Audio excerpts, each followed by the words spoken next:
दोस्तों, स्वागत है आपका आपके अपने YouTube चैनल स्टडी कंटेंट में। आज हम आपके लिए यहाँ लेकर आए हैं अप्रैल मंथ की मूमल करंट अफेयर का नेक्स्ट पार्ट। अगर आपने पिछले वाले पार्ट नहीं देखे हैं तो देख लीजिएगा जाकर के, और अगर आप हमारे चैनल पर पहली बार विजिट कर रहे हैं तो चैनल को सब्सक्राइब कर दीजिए और पास में बेल आइकन का बटन है उसे प्रेस कर दीजिए ताकि आने वाली वीडियोज़ की नोटिफिकेशन सबसे पहले आपको प्राप्त हो सके। तो चलिए शुरू करते हैं इस वीडियो को।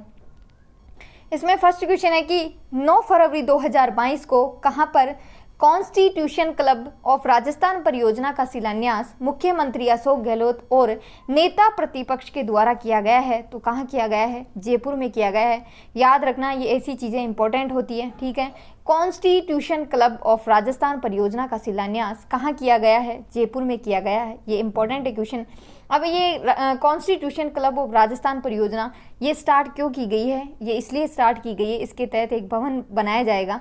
उस भवन में बैठ करके जितने भी विधायक हैं राजस्थान के, वो एक दूसरे से चर्चा करेंगे और जो है राजस्थान में बेहतर करने, यानी कि और ज़्यादा अच्छा करने की जो है एक दूसरे को जो है एक दूसरे से चर्चा करेंगे और जो है बताएंगे कि नए नए आइडियाज़ की कैसे हम राजस्थान को और ज़्यादा डेवलप कर सकते हैं। ये सारी चीज़ें होंगी यहाँ पर, और इस भवन में जो है सारी सुविधाएं उपलब्ध करवाई जाएंगी उनको, ठीक है।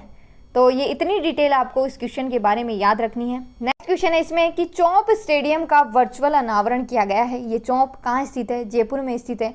जयपुर में चौमो स्थित चौंप गांव में बनने वाला दुनिया का तीसरा होगा और भारत का दूसरा सबसे बड़ा क्रिकेट स्टेडियम का शिलान्यास जो है किया गया है 5 फरवरी 2022 को मुख्यमंत्री अशोक गहलोत के द्वारा वर्चुअल तरीके से इसका अनावरण किया गया है, ठीक है। याद रखना, ये भी इम्पोर्टेंट है और ये पूछा भी जा चुका है पिछले जो एग्ज़ाम हुए हैं उनमें। और याद रखना, इसकी दर्शक क्षमता जो है कितनी है? तो 75,000 जो दर्शक हैं वो इस स्टेडियम में बैठ सकते हैं। कितने हैं? 75,000 दर्शक हैं वो इस स्टेडियम में बैठ सकते हैं, चौंप स्टेडियम में। और भारत का पहला सबसे बड़ा स्टेडियम है। भारत का क्या, वो दुनिया का सबसे पहला है। तो वो कहाँ है? मोटेरा स्टेडियम है जो कि अहमदाबाद में है। उसकी दर्शक क्षमता कितनी है? तो 1.10 लाख जो है दर्शक उसमें बैठ सकते हैं। इतनी डिटेल आपको इस क्वेश्चन के बारे में याद रखनी है। नेक्स्ट क्वेश्चन है कि सांचू पोस्ट बीकानेर में है, ठीक है। अब ये सांचू पोस्ट बीकानेर में ये अभी चर्चा में क्यों है? सांचू पोस्ट जो बीकानेर में है उसे जो तन्नोट माता का मंदिर है जैसलमेर में, उसी की तरह वहाँ पर भी जो है पर्यटन विकसित किया जाएगा। इसलिए सांचू पोस्ट में सेम वैसा ही पर्यटन विकसित किया जाएगा जैसा कि तन्नोट माता जैसलमेर में है। इसे उसी हिसाब से विकसित किया जा रहा है और इसलिए सांचू माता के मंदिर का लोकार्पण किया गया है और वहाँ पर मूर्ति भी जो है प्रतिस्थापित की गई है सांचू पोस्ट बीकानेर में। इतनी डिटेल आपको इसके बारे में याद रखनी है। नेक्स्ट क्वेश्चन है कि प्रदेश की दूसरी लेपर्ड सफारी तो कहाँ है? जयपुर स्थित आमागढ़ के जंगल में प्रदेश की दूसरी लेपर्ड सफारी जो है जल्दी शुरू की जाएगी। और पहली लेपर्ड सफारी कहाँ है? तो प्रदेश की पहली लेपर्ड सफारी है झालाना, जयपुर में ही स्थित है, ठीक है। इतनी डिटेल आपको इस क्वेश्चन के बारे में याद रखनी है। नेक्स्ट क्वेश्चन है इसमें कि राजस्थान प्रदेश बना बाघों का घर। रणथंभौर सवाई माधोपुर को बाघों की नगरी के नाम से जाना जाता है, ये सब तो आपको पता ही होगा। लेकिन अब राजस्थान प्रदेश भी बाघों का घर जो है बनता जा रहा है, क्योंकि वर्तमान में राजस्थान में बाघों की संख्या कितनी हुई है? 103 हो गई है। कितनी हो गई है? 103 हो गई है। इंपॉर्टेंट है, ये भी याद रखना, ठीक है। बाघों की संरक्षण की दिशा में बेहतर कार्य किया जा रहा है राजस्थान में। अब राजस्थान में 100 से भी अधिक बाघ हैं, ठीक है। कितने हैं? 103 है। तो ये देश का नवा राज्य बन गया है जो इतनी संख्या जो है वर्तमान में इतनी संख्या रखने वाला, बाघों की इतनी संख्या रखने वाला नवा राज्य बन गया है राजस्थान, ठीक है। और बात करें तो कहाँ कहाँ पर कितने बाघ है राजस्थान में? तो रणथंभौर में 30 बाघ है, सरिस्का में 23 है, करौली में 4 है, धौलपुर में 4 है, रामगढ़ में 1 है और मुकुंदरा में 1 है, ठीक है। लगातार जो है 33 सालों में जो है बाघों की संख्या में जो सबसे अधिक जो है वृद्धि देखने को मिली है। बूंदी में होगा चौथा टाइगर रिजर्व। NTCA ने बूंदी की रामगढ़ टाइगर सेंचुरी को प्रदेश के चौथे टाइगर के रूप में मंजूरी प्रदान कर दी है, ठीक है। अब यहाँ पर भी जो है बाघ छोड़े जाएंगे ताकि बाघों की संख्या में जो है और दुगनी तेज़ी से वृद्धि की जा सके। और याद रखना, वर्तमान में है कितने टाइगर रिजर्व? 5वां भी प्रस्तावित है अभी, जो कुंभलगढ़ है। 5 टाइगर रिजर्व हैं, ठीक है नहीं, मतलब 5वां प्रस्तावित है और वो कौन सा है? कुंभलगढ़ है। लेकिन वर्तमान में 4 हैं। चारों के नाम आपको याद रखने हैं। पहला है रणथंभौर, दूसरा है मुकुंदरा हिल्स, तीसरा है रामगढ़ विस्तारी और चौथा है सरिस्का और पांचवा जो अभी प्रस्तावित है वो है कुंभलगढ़। ठीक है, ये पांचों नाम आपको याद रखने हैं। नेक्स्ट क्वेश्चन है कि महिला एवं बाल विकास विभाग और वेदांता समूह के मध्य 8 फरवरी 2022 को हुए MOU के तहत प्रदेश की आंगनबाड़ियों को किस रूप में विकसित किया जाएगा? तो इनको विकसित किया जाएगा नंद घर के रूप में। याद रखना इम्पोर्टेंट है ये। आपसे इसमें ये पूछा जाएगा कि कौन कौन सी कंपनियों के मध्य MOU हुआ है, तो उन कंपनियों के नाम याद रखना है किस किस के मध्य हुआ है। तो ये जो MOU हुआ है नंदघर के रूप में विकसित करने का आंगनबाड़ियों को, वो राज्य सरकार के महिला एवं बाल विकास विभाग और वेदांता समूह के अनिल अग्रवाल फाउंडेशन के मध्य MOU हुआ है। ये चीज़ आपको याद रखनी है। इसके तहत क्या किया जाएगा कि आंगनबाड़ियों को नंदघर के रूप में विकसित किया जाएगा। वहाँ पर जो है बच्चों को सारी सुविधाएं उपलब्ध करवाई जाएगी, खाने पीने से लेकर के खेलने से लेकर के खेलने कूदने, ये सारी सुविधाएं वहाँ पर उपलब्ध करवाई जाएगी और 25,000 आंगनवाड़ी केंद्रों को नंदघर के रूप में जो है विकसित किया जाएगा। नेक्स्ट क्वेश्चन है इसमें कि हाल ही में बनाए गए प्रदेश के चौथे tiger reserve Ramgarh Vishdhari tiger reserve का क्षेत्रफल की दृष्टि से कौन सा स्थान है? तो कौन सा स्थान है? दूसरा स्थान है। कौन सा स्थान है? दूसरा स्थान है। अब ये जो चीज़ें हैं, ये क्षेत्रफल वगैरह सबके रटने मत बैठ जाना। जो इसमें दिया है वर्तमान में जो चर्चा में, उसका याद रख लेना क्योंकि वही पूछा जाता है। ठीक है, तो रामगढ़ टाइगर रिजर्व का जो क्षेत्रफल है वो 1050.12 वर्ग किलोमीटर रहेगा। ठीक है, तो ये याद रख लेना, इसकी ज़रूर याद रख लेना, और कुछ याद रखना या ना रखना ये ज़रूर याद रख लेना। और ये कौन सा है? दूसरा होगा। पहले नंबर पर कौन सा है? तो पहले नंबर पर है रणथंभौर जो कि 1734 वर्ग किलोमीटर में फैला हुआ है। और तीसरे नंबर पर कौन सा है? मुकुंदरा हिल्स है जो कि 759.99 वर्ग किलोमीटर में फैला हुआ है। ये कोई आपको याद रखने की ज़रूरत नहीं है, पर फिर भी देख लेना, क्या पता पूछा जाए तो आप फिर भी करके आ जाओ। सरिस्का है जो कि 881 वर्ग किलोमीटर में फैला हुआ है।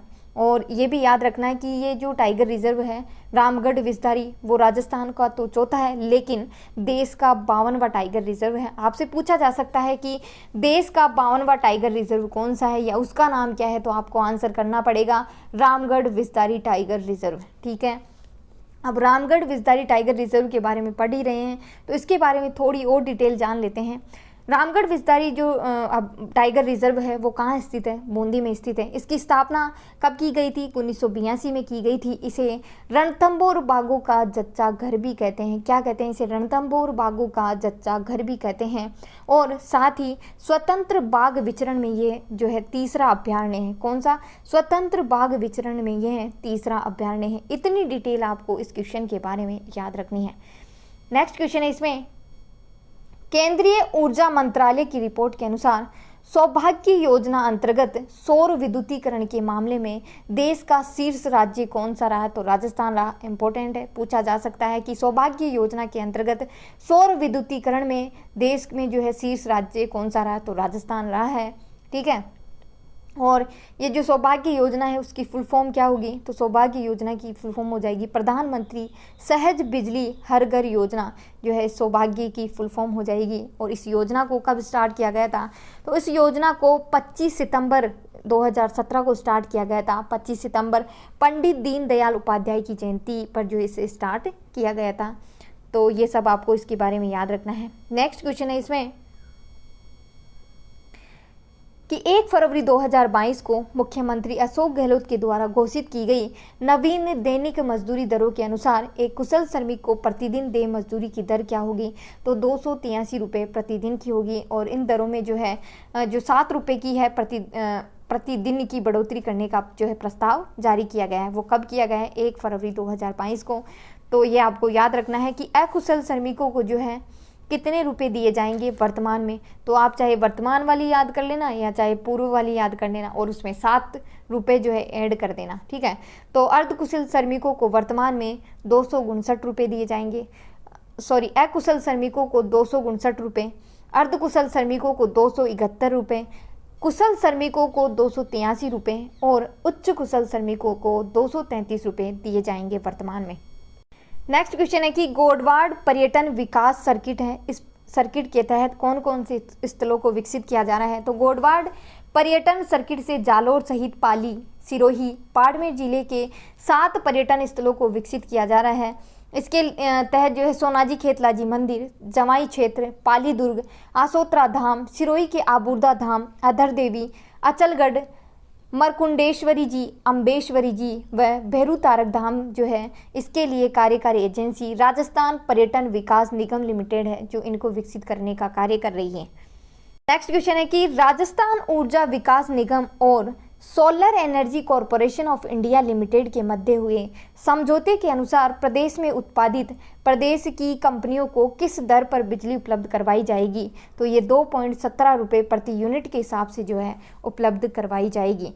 राजस्थान ऊर्जा विकास निगम है उसने और solar energy corporation of India limited यानी सेकी ने दोनों ने साथ मिलकर के ये फैसला लिया है कि जो 1785 मेगावाट की जो सौर ऊर्जा होगी जो कि 1.5 वर्ष में राज्य को उपलब्ध होगी, उसे अन्य राज्यों को नहीं बेच करके अपने ही राज्य की जो कंपनियां हैं, जो कंपनियां काम कर रही है विद्युत के क्षेत्र में, उन कंपनियों को 2.17 रुपये प्रति यूनिट के हिसाब से इनको ही बेचा जाएगा ताकि राज्य में बिजली की सप्लाई अच्छे तरीके से हो सके। ठीक है, बात करें प्रदेश में जो सौर ऊर्जा है वो मतलब क्यों सौर ऊर्जा को हम इतना महत्व देते हैं और राजस्थान ही क्यों और राज्य क्यों नहीं? तो राजस्थान में 365 दिनों में से 325 दिनों तक पर्याप्त धूप रहती है, तो क्यों ना राजस्थान को और किसी क्षेत्र में तो ना सही पर सौर ऊर्जा के क्षेत्र में ही सबसे बेहतर कार्य करने का मौका मिले। और प्रतिदिन जो पवन ऊर्जा प्लांट है उससे 150 लाख यूनिट की बिजली हम उत्पादित करते हैं। सौर ऊर्जा प्लांट से 225 लाख यूनिट बिजली जो अभी वर्तमान में उत्पादित हो रही है। और राजस्थान में विश्व का सबसे बड़ा सोलर पार्क राजस्थान की बड़ला जो कि जोधपुर में जो है स्थापित किया गया है, और दूसरा 925 मेगावाट का जो कि नोक जैसलमेर में जो है स्थापित किया गया है, याद रखना। और राजस्थान में जो है 2025 तक 30,000 मेगावाट क्षमता बिजली स्थापित करने का भी लक्ष्य रखा गया है।